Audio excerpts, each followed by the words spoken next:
नमस्ते जी, मैं धर्मेंद्र कटारिया, जिला बिजनौर, उत्तर प्रदेश से।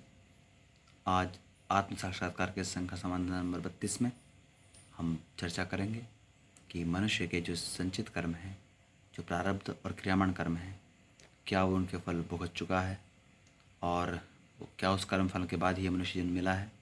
तो मैं निसंदेह ये बात कहना चाहता हूँ कि पूर्व संचित कर्म जितने भी थे, परमात्मा ने उसके कर्म के फल अनुसार आपको ये मनुष्य जीवन दे दिया है। और चूँकि विवेकपूर्ण बुद्धि के बाद में मनुष्य परमात्मा के आशीर्वाद से, उसके साक्षात्कार के द्वारा, चूँकि वो प्राप्त कर सकता है मोक्ष को, इसीलिए उसके पूर्व संचित कर्म के बाद ही ये मनुष्य जन्म मिला है जो सर्वोत्तम है। अतः इस बात को भ्रम से निकाल दें कि आपके पूर्व जन्म के संचित कर्म अभी भी अवशेष हैं। हाँ, ये इस जन्म के प्रारब्ध कर्म जो अब तक आपने किए और जो क्रियामान कर्म जो आप कर रहे हैं, इनके फल भी आपको भुगतने हैं। इसलिए इस बात को विवेकपूर्ण बुद्धि से लगातार सोचते हुए काम करना है कि आपसे ऐसी कोई गलती ना हो जिससे आप मोक्ष को प्राप्त करने से चूक जाएं और परमात्मा की व्यवस्था में अन्य ग्रहों पर जाकर अन्य प्रकृति संयुक्त होकर जो है परमात्मा के इस ब्रह्मांड में सृष्टि का आनंद लेने से चूक जाएं। और ये जो घटना चक्र दे रखा है बार बार मनुष्य से मनुष्य माने का, ये घटना चक्र भी ठीक नहीं है। क्योंकि मनुष्य से मनुष्य में देखो, या तो मनुष्य से अधोगति होकर वो अन्य योनि में जाएगा, या फिर अगर वो नहीं पाया मोक्ष को तो किसी आध जन्म में एक के बाद दूसरा जन्म मनुष्य का मिल सकता है, लेकिन ज़्यादा उम्मीद नहीं है। क्योंकि मनुष्य अपने आप सम स्थिति में हमेशा रह नहीं सकता, वो या तो उच्च गति प्राप्त करता है, वो नीचे गिरता है। और जब किसी ने पिछले देख रहे हैं हजारों वर्षों से आत्म साक्षात्कार किया ही नहीं, या जैसे महर्षि दयानंद सरस्वती वगैरह हुए, उन्होंने किया लेकिन वो पद्धति सामने आई नहीं क्योंकि गुलामी काल था और वो नहीं कर पाए उस काम को, या दो चार व्यक्ति को हो भी गया हो तब उसका कोई फ़र्क नहीं पड़ता करोड़ों लोगों के बीच में। अब जैसी पद्धति हम बताने का प्रयास कर रहे हैं, उसको करने के बाद अगर कई करोड़ लोग इसमें से निकल जाते हैं तो निसंदेह ये एक उपलब्धि होगी। तो ध्यान रखें, पशुओं को यह अवसर प्राप्त नहीं होता है, उनके भी कर्मफल के बाद में ये जीवन मिलते हैं, लेकिन बुद्धि में विवेक न होने से वो परमात्मा प्राप्त नहीं कर सकते। उनको बार बार मनुष्य जन्म लेना ही पड़ेगा।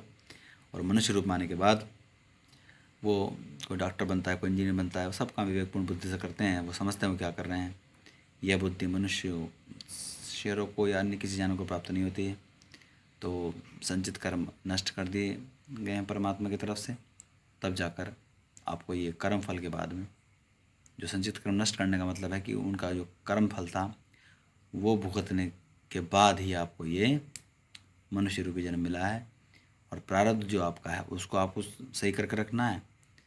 वो चूँकि क्रियावान कर्म ही बाद में प्रारब्ध बन जाता है, तो अपने किए हुए कर्म को लगातार सही करते चलें और मोक्ष की तरफ बढ़ जाएं। क्योंकि ये काम मनुष्य कर सकता है।